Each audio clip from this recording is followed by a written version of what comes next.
Hello, my sweet little darling. Welcome to Flight School. This video has a bit of history to it.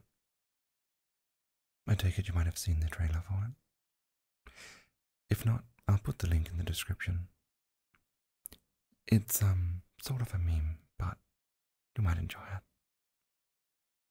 Now, before we begin the video, I want to say a few words about community, bonding, fellowship, because for most of you,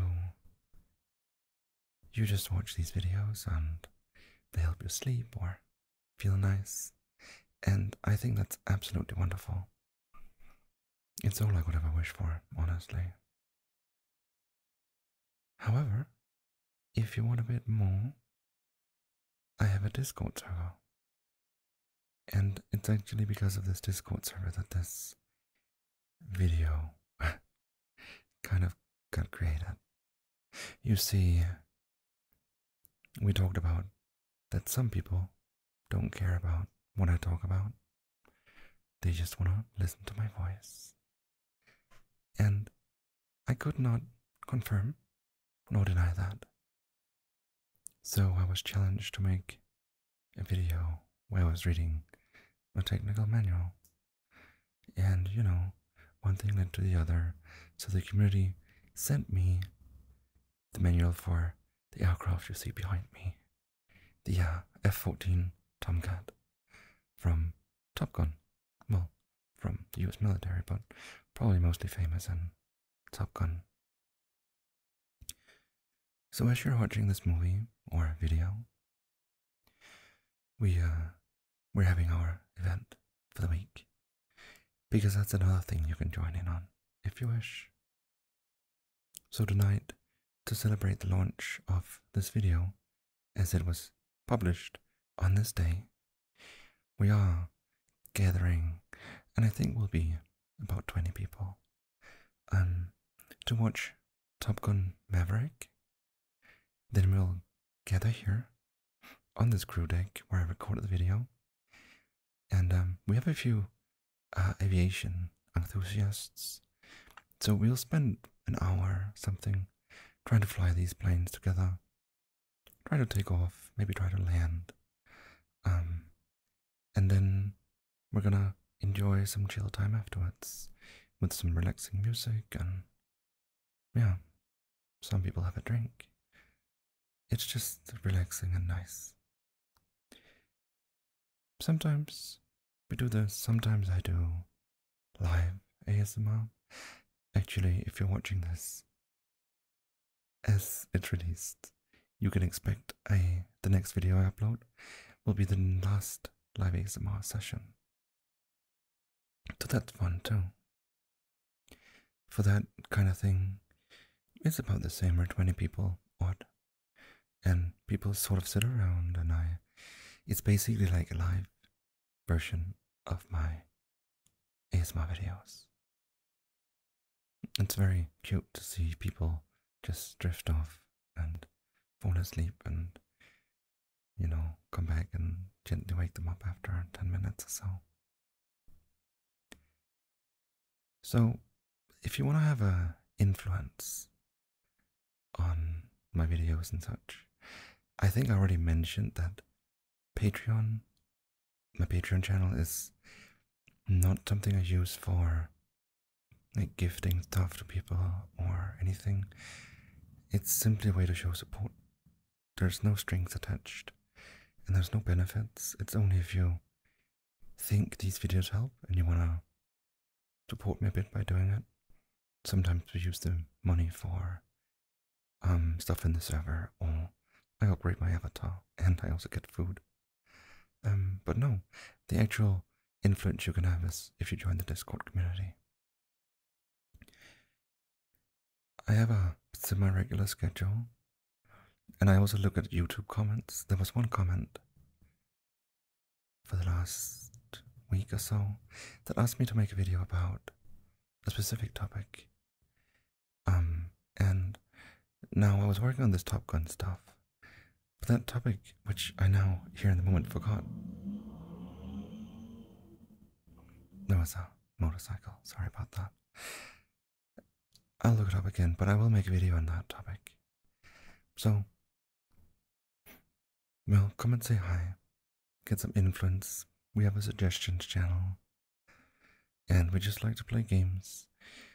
Yesterday we were hanging out in the voice channel playing, well, space game, and Fortnite. And then there was a poker night in the evening for the US people. So, if you're looking for a community to hang out with and do stuff with, come join us. With that being said, remember this video is, well, people call it a meme. I actually think it turned out pretty well. Reading technical manuals and stuff like that reminds me of when I went in university. We were kind of zoning out. You are listening to the words, but they kind of like shoop, shoop. At least some days. So, I enjoyed this video. I mentioned it would be 2 hours long. I recorded 1 hour for now. More or less, maybe a little less. Which is half of it. And then, if there's like traction, lots of likes and comments requesting the second part, I'll do that. However, it was a bit more than I anticipated. Technical manuals are complex, and well, as you'll see, I didn't understand all of it. Maybe mispronounced some of the words. If you want to see the outtakes from the recording, where I mess up and you can see my sanity slowly disappearing, I also put that video on my Discord server. So, come and join for some fun and games and some outtakes and stuff. With that being said, I hope you enjoyed the video very much. I enjoyed making it, and I hope you'll fall asleep. See you on the other side.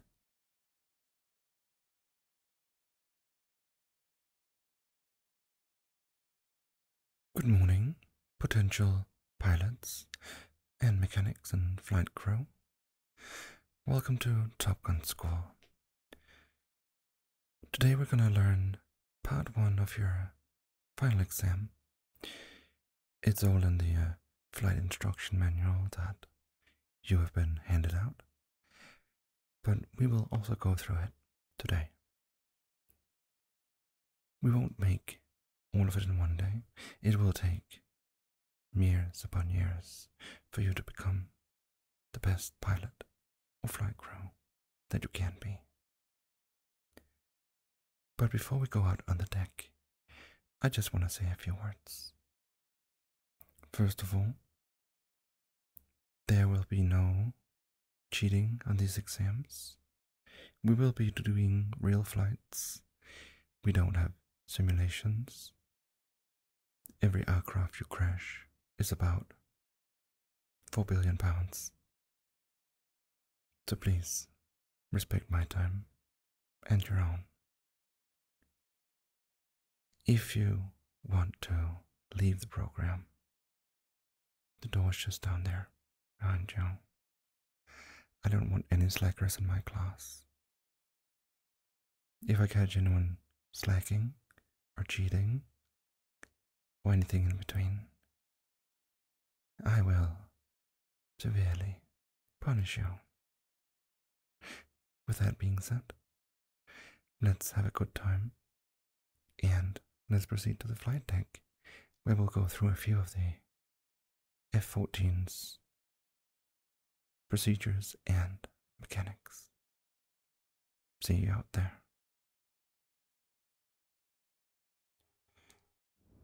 The F-14D aircraft is a supersonic two-place twin-engine swing-wing air superiority fighter designed and manufactured by Grumman Aerospace Corporation. In addition to its primary fighter role, carrying missiles, Sparrow and/or Sidewinder, and an internal 20mm gun, the aircraft is designed for fleet air defense with its Phoenix missiles, and ground attack with general purpose and precision ordnance missions.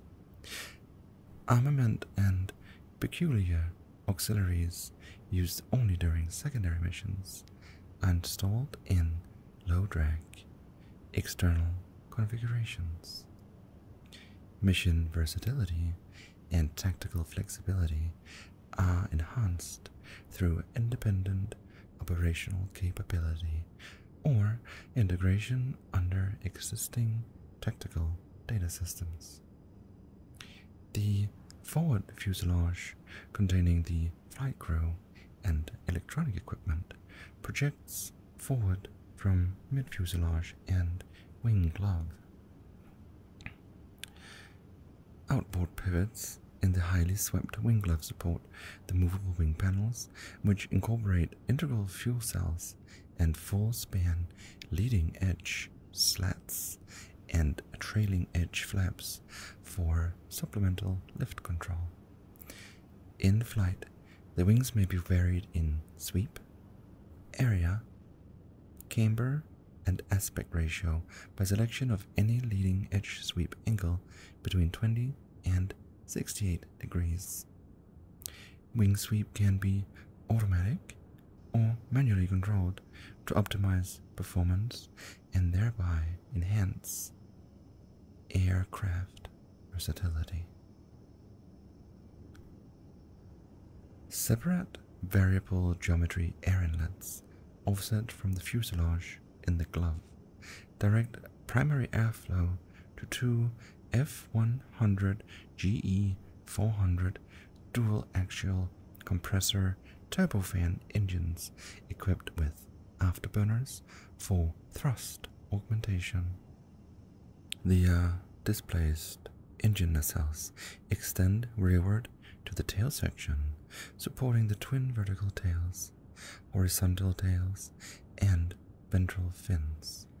The middle and aft fuselage, which contains the main fuel cells, tapers off in depth to the rear, where it accommodates the speed brake surfaces and a resting hook.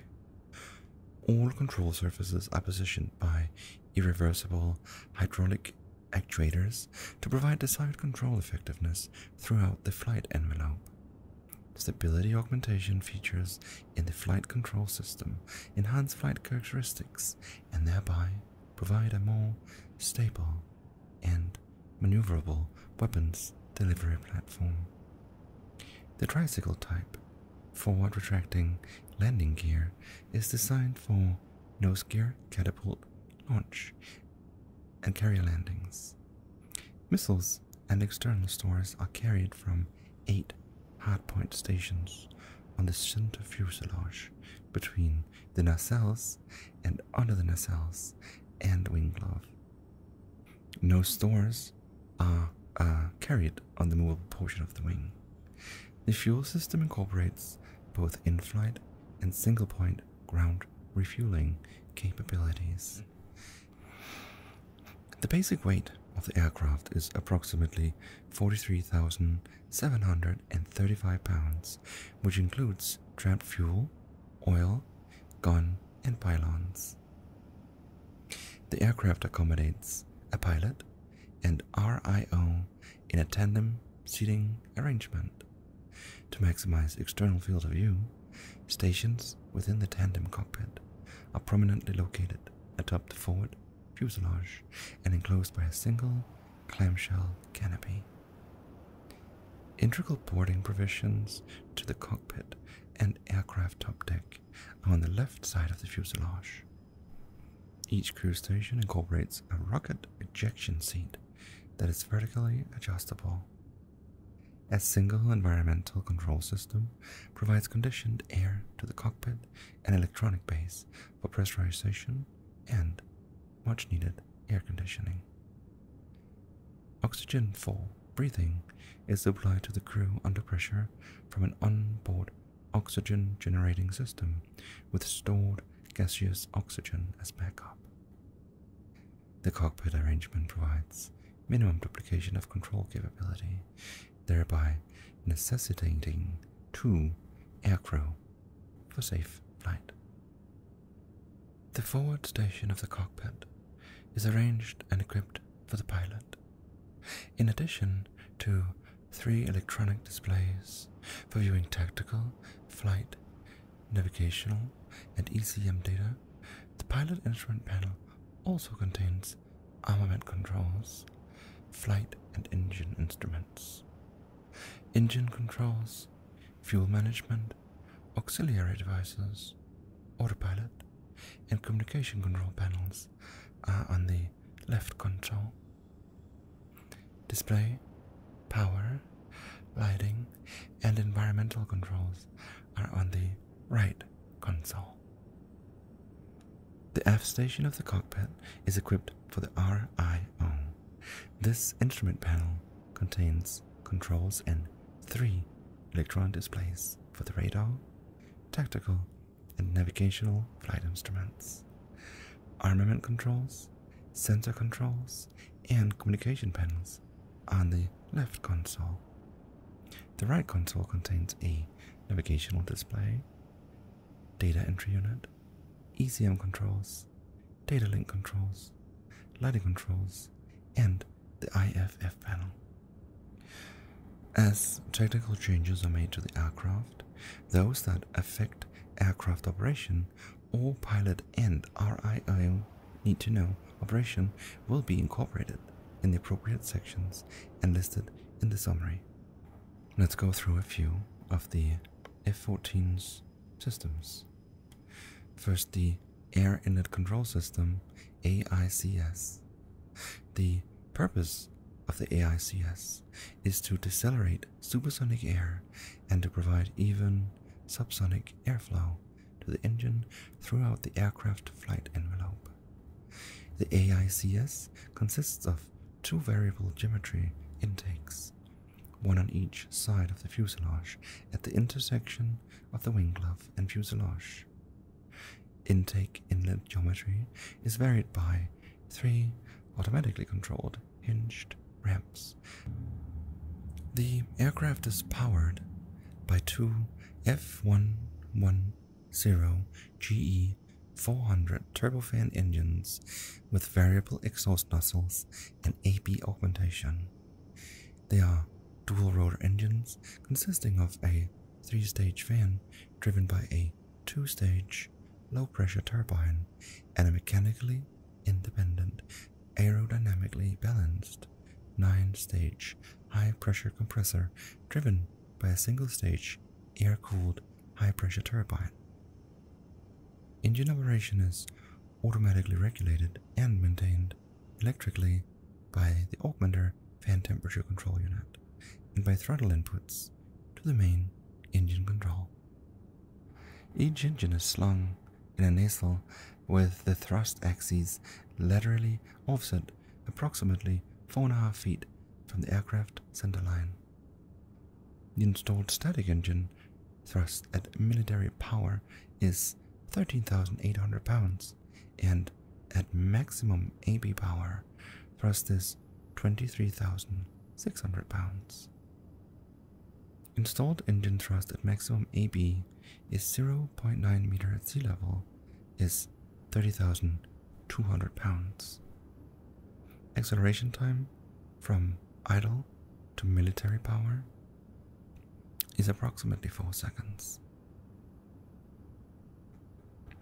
During operation, air entering the engine is directed into the fan, which initially compresses the air and directs its flow into the engine core compressor and fan bypass duct. Direction of airflow into the fan is optimized by variable geometry inlet guide vanes, IGV, and into the compressor by variable geometry stator vanes. The high pressure compressor further compresses the air through the 9-stage compressor before discharging it into the annular combustion chamber to mix with the fuel from the fuel nozzles. This fuel-air mixture is initially ignited by the main spark igniter in the combustion chamber. As a result of this combustion, expanding gases drive the high and low pressure turbines. Power to drive the 2 accessory gearboxes is obtained from the high pressure rotor. From the turbine section, the exhaust gases pass into the afterburner section and are mixed with the air from the fan bypass duct. During AB operations, fuel is sprayed into this mixed airflow and ignited for additional thrust. A word of warning: during night and/or IFR conditions, the increased acceleration during AB use will result in inner ear disturbances. In addition, the large amount of light generated by the AB exhaust reflecting around the aircraft will compound this condition. These factors may result in severe aircrew disorientation or vertigo. The engine is controlled by 3 units: the hydromechanical main engine control, the electronic augmenter fan temperature control, and the AB fuel control. There are 2 modes of operating: primary electronic and secondary mechanical, with provisions for automatic and manual switchover to secondary. Automatic or manual selection of the secondary mode illuminates an ENG SEC caution light. When one engine reverts to secondary mode, the other engine continues in primary mode. Cycling the ENG mode select switch may reset the AFTC if the faults are temporary. If the change back to primary mode is successful, the ENG SEC light will go out. Automatic or manual selection of secondary mode is possible throughout the flight envelope. Selection of secondary mode will cause a loss of fan speed signal to the AICS. Transferring to SEC mode will revert the AICS programmers to the REV4 schedule because of the loss of the AFTC N1 speed signal, and will display an OPC AICS left-right and angle of attack acronym. Below 25,000 feet and at airspeeds greater than 1.1 TMN, unloading the aircraft to less than 1 G will reduce inlet stability and may result in inlet bust and possible engine stall. To restore the full RAV5 schedule and eliminate the OPC acronym following an airborne engine mode reset to PRI, cycle AICS circuit breakers at constant subsonic.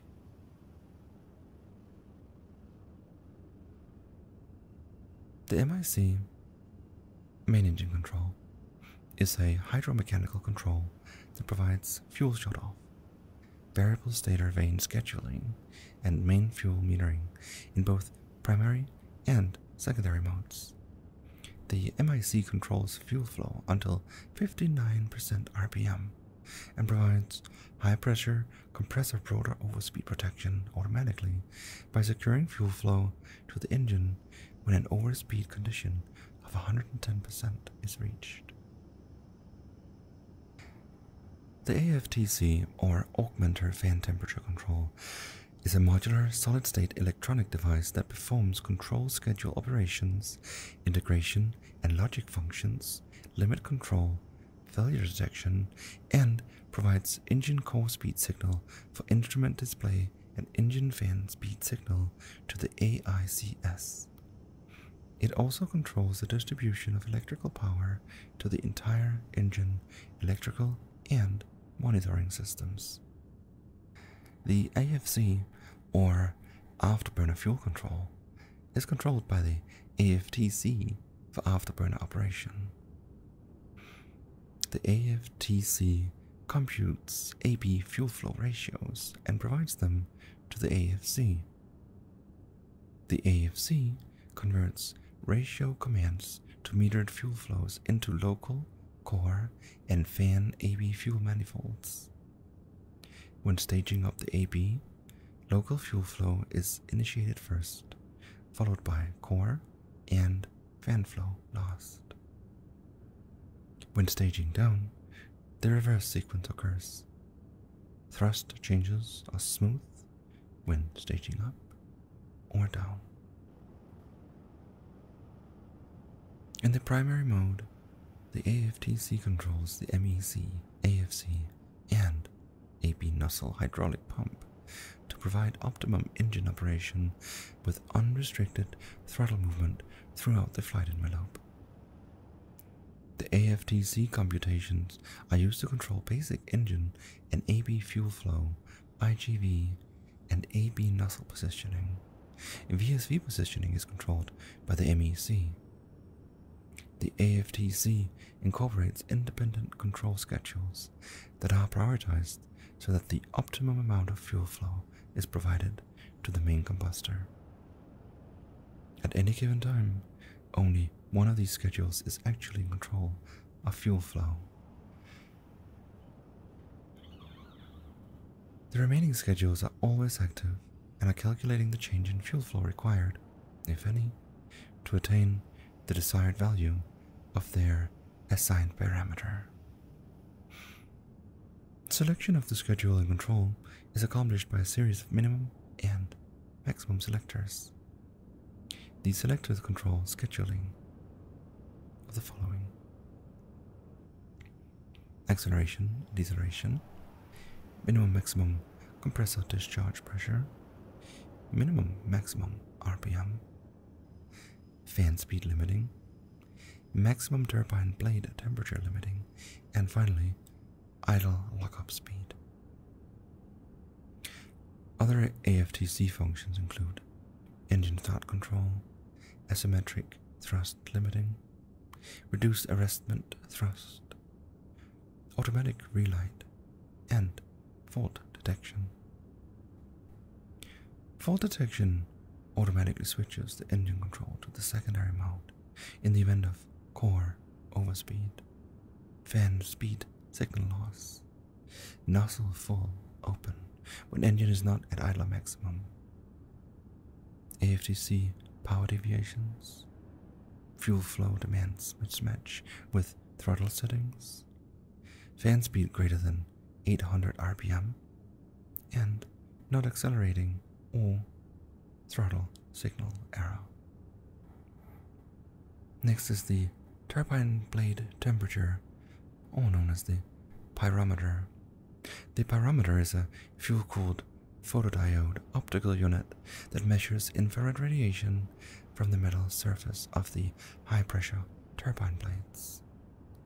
This temperature signal is transmitted to the AFTC and is used to regulate engine fuel flow, which maintains turbine blade temperature within limits. Cockpit indications of turbine blade temperature appears on the MFD. The flame sensor is an ultraviolet radiation sensor unit in the AB duct. During AB operations, ultraviolet rays detected through a quartz window activate a gas-filled sensor that electrically transmits a flame-present signal to the AFTC. Without this signal, only minimum AB fuel flow is available. AB will be inhibited if the flame sensor fails on. The asymmetric thrust limiting circuit is designed to hold both engines to minimum AB until both ABs are lit off. The AFTC releases the hold on the AB when both engines' AB pumps are on and both engine flame sensors are on. Selecting the ASIM limiter, switch to off. Remember to turn the guard cover up. It overrides the comparison of left and right AB status and allows each AB to operate independently. Fair warning though, a malfunctioning or deselected ATLS can greatly increase the magnitude of asymmetric thrust because of engine stall or failure. The RATS, or Reduced Arrestment Thrust System, is a feature of the AFTC provided to reduce thrust for carrier landing to a level consistent with carrier wind over deck operations.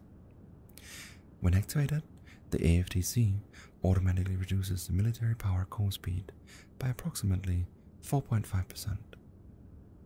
This results in an approximate 20 to 25% decrease in thrust.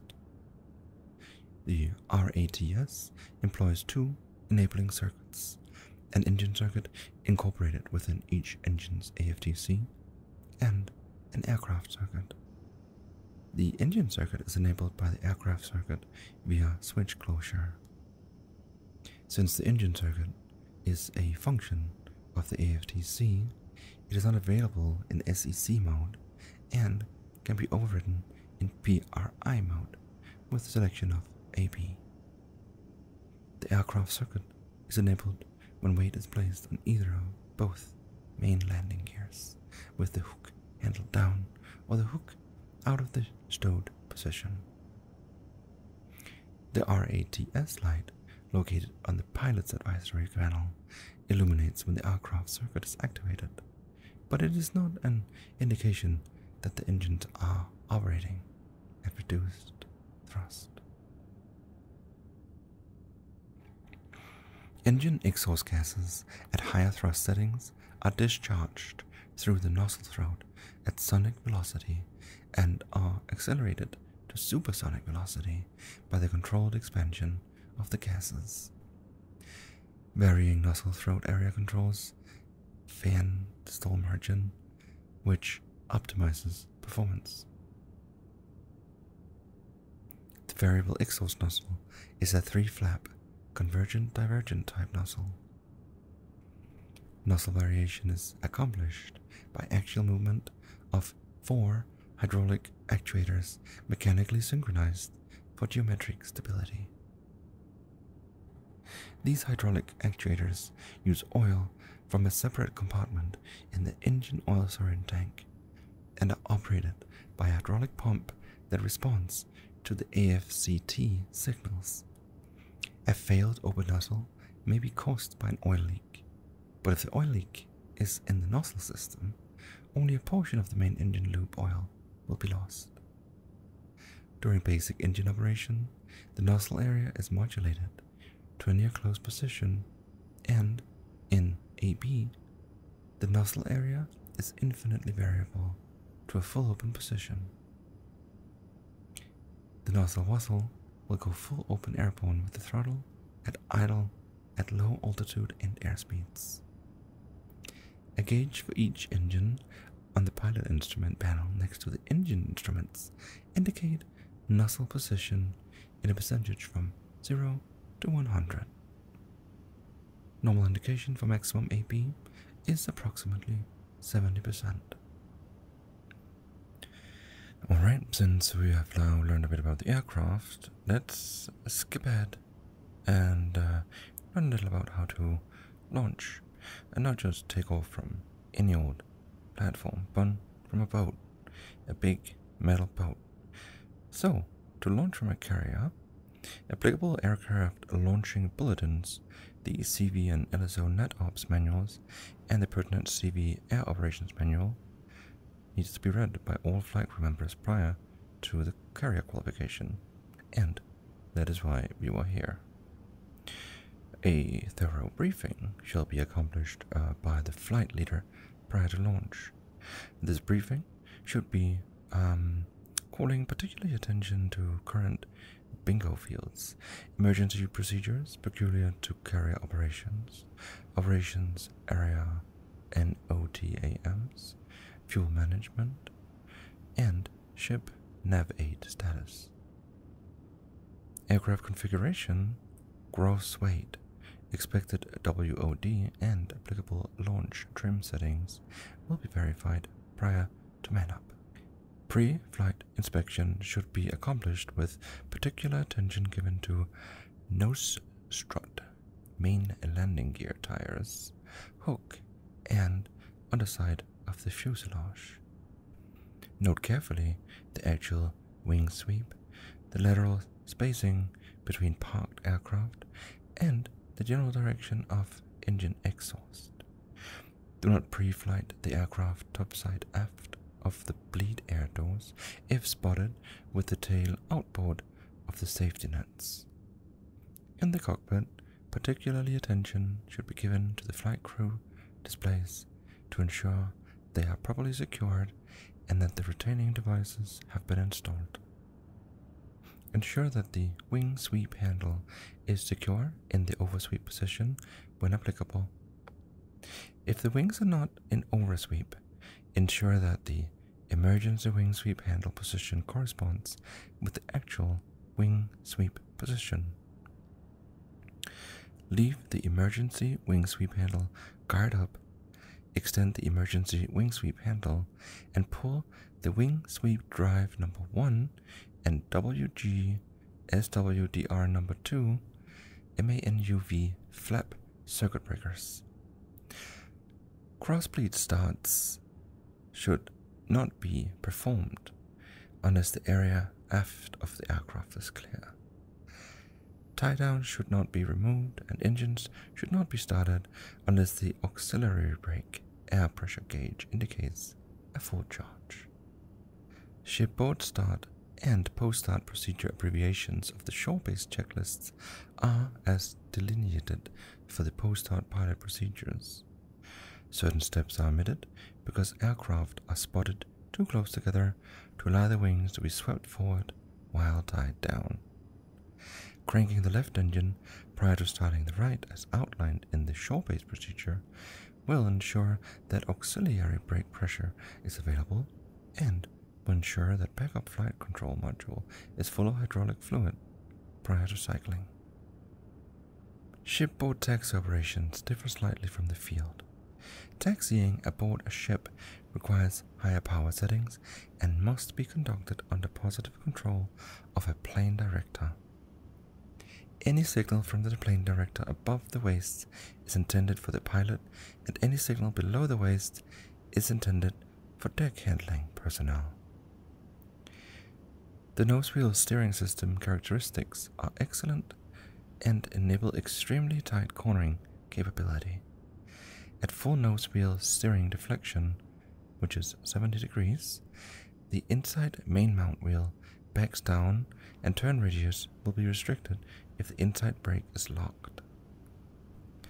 For a minimum radius turn, momentarily depress the brake on the inside wheel and then allow the inside wheel to roll freely while controlling the turn rate by braking the outside wheel. For normal turns, symmetric brake applications should be applied to control aircraft forward motion. Forward motion should be initiated before effecting a tight radius turn to reduce power requirements. Taxi speed should be kept under control at all times, especially on wet decks and approaching the catapult area. Be prepared to use the parking brake should normal braking fail. While taxiing, both ejection seats should be armed. The parking brake is an excellent feature that may be used to prevent leg fatigue during taxi delays. However, it should not be used once forward of the jet blast deflector. Set the attitude displays to show level flight as normal strut extension. Proper positioning on the catapult is easily accomplished if the entry is made with only enough power to maintain forward motion and if the plane director signals are followed explicitly. The catapult director will direct the pilot to approach the catapult track using nose gear steering and brakes. Upon signal from the plane director and when positioned immediately behind the mount of the lead-in track, kneel the aircraft. If the launch bar is to be lowered from the cockpit, upon signal from the plane director, deflect the nose wheel to lower the launch bar, center the nose wheel, and disengage nose wheel steering. If the launch bar is to be lowered by the deck crew, no pilot action is required. After the holdback bar has been attached to the aircraft and checked by squadron maintenance personnel, the catapult director will direct the aircraft forward until the holdback bar is snug against the catapult buffer unit. The aircraft will be stopped in position for shuttle tension up. The attitude displays will show 2 degrees to 3 degrees nose down, with the aircraft in the kneeled position. Aircraft gross launch weight will be cross-checked and verified by signal with the flight deck personnel prior to kneel. If the aircraft is to be catapulted with a partial fuel load, the pilot should ensure that longitudinal trim settings are adjusted if necessary. Upon receipt of the tension up and release brake signal, release the brakes. Ensure the parking brake is off and advance the throttle to MIL. Ensure nose wheel steering is disengaged prior to performing control wipeout. When a turn-up signal is received from the catapult officer, grip the throttles firmly. Check engine instruments. Ensure that the caution and advisory panel is clear and the RIO is ready. When satisfied that the aircraft is functioning properly, salute the catapult officer. Normally a 3 to 5 second delay will occur then before the catapult fires. Optimum launch technique is to maintain a loose grip on the control stick while allowing it to move aft during the catapult stroke. Failure to allow the control stick to move aft during the catapult stroke will result in degraded pitch rate and excessive sink rate of the bow. Initial catapult firing results in a short-term vertical acceleration by full compression of the stored energy nose strut. Firmly restrain the throttles to prevent their aft travel during the catapult stroke. The F-14 must be flown off the catapult by the pilot. At short release, the energy stored in the nose strut is released, rotating the aircraft to the initial flyaway attitude of approximately 12 to 15 degrees nose up on the VTI and HUD. The aircrew should plan for the standard excess end speed of 15 knots, unless notified otherwise. Lower excess end speed than anticipated or a lower pitch trim setting than recommended will require the pilot to use backstick at the end of the catapult stroke to capture and maintain the desired climb-out pitch attitude of 10 degrees. Higher end speed than expected or a higher pitch trim setting than recommended will require the pilot to stop the rotation at 10 degrees with slight forward stick. While rotating to the flyaway attitude, the flight crew will feel the aircraft settle approximately 5 feet before commencing a climb. For catapult launches with excess end speed less than 15 knots, the AOA will rise abruptly to 17 units and then gradually decrease as airspeed increases during the flyaway. Aircrew coordination is particularly critical in this regime, since the aircrew must ensure that initial flyaway parameters are maintained while remaining alert for any abnormal launch characteristics and engine malfunctions. High end speed and or single engine flyaway with trim settings above 2 degrees may require significant forward stick pressure. In all configurations, the use of afterburner and or level rapid acceleration will require reduced nose trim settings.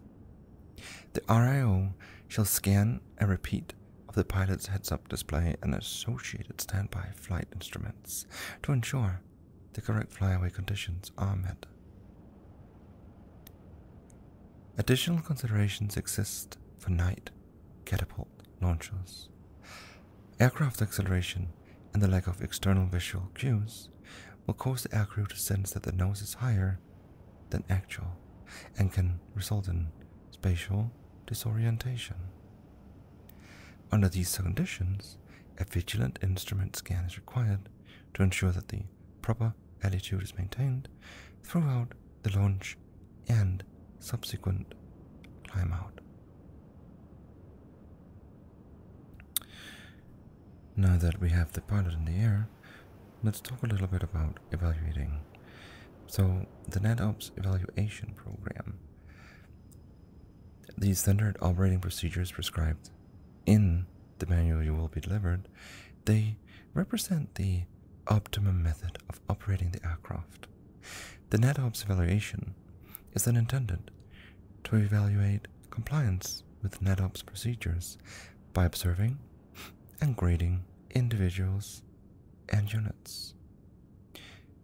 The evaluation is tailored for compatibility with various operational commitments and missions of both Navy and Marine Corps units.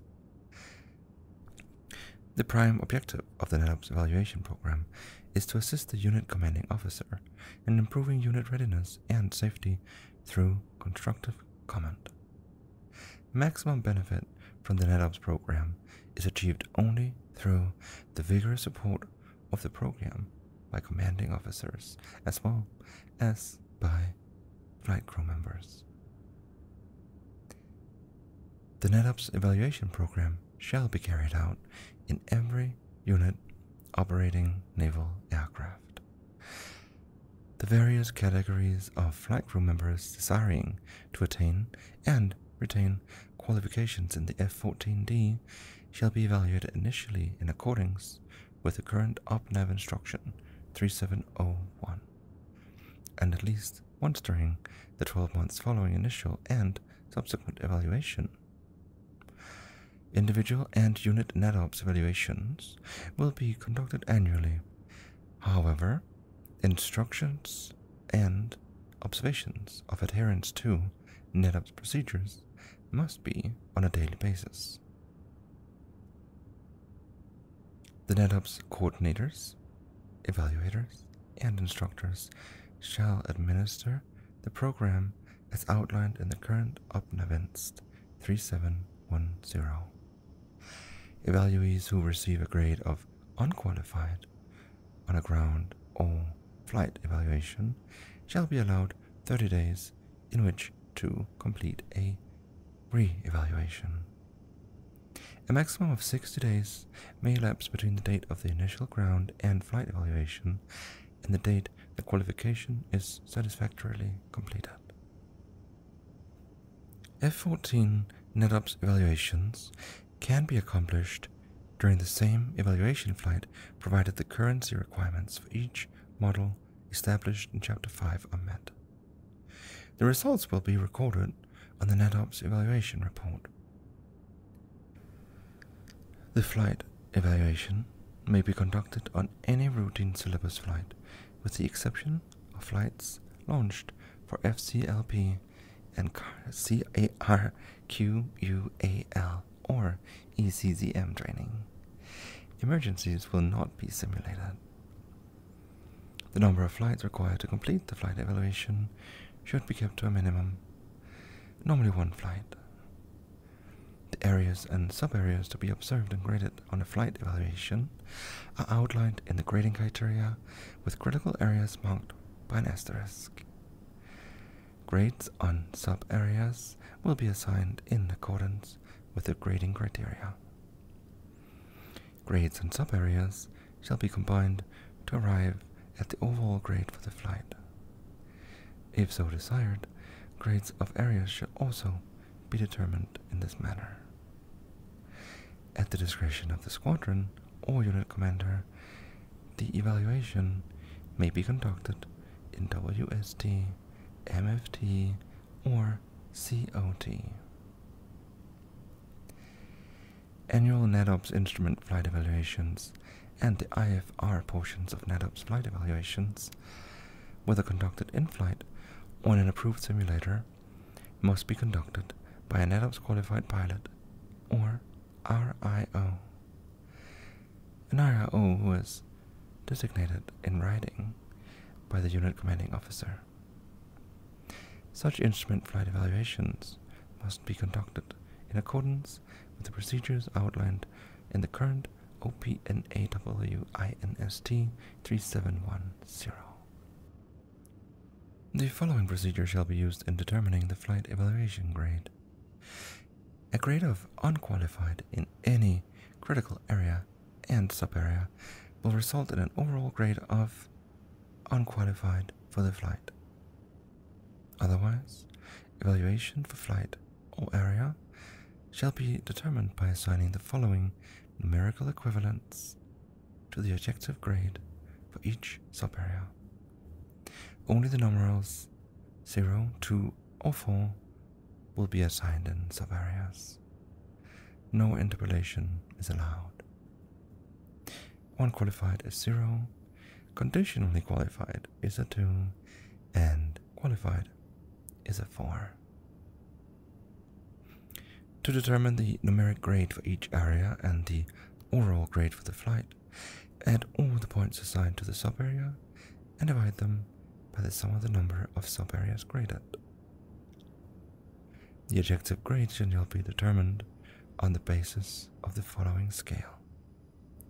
If you score between 0 and 2.19, you are unqualified. Between 2.2 and 2.99, you're conditionally qualified. And between 3 and 4, you're qualified.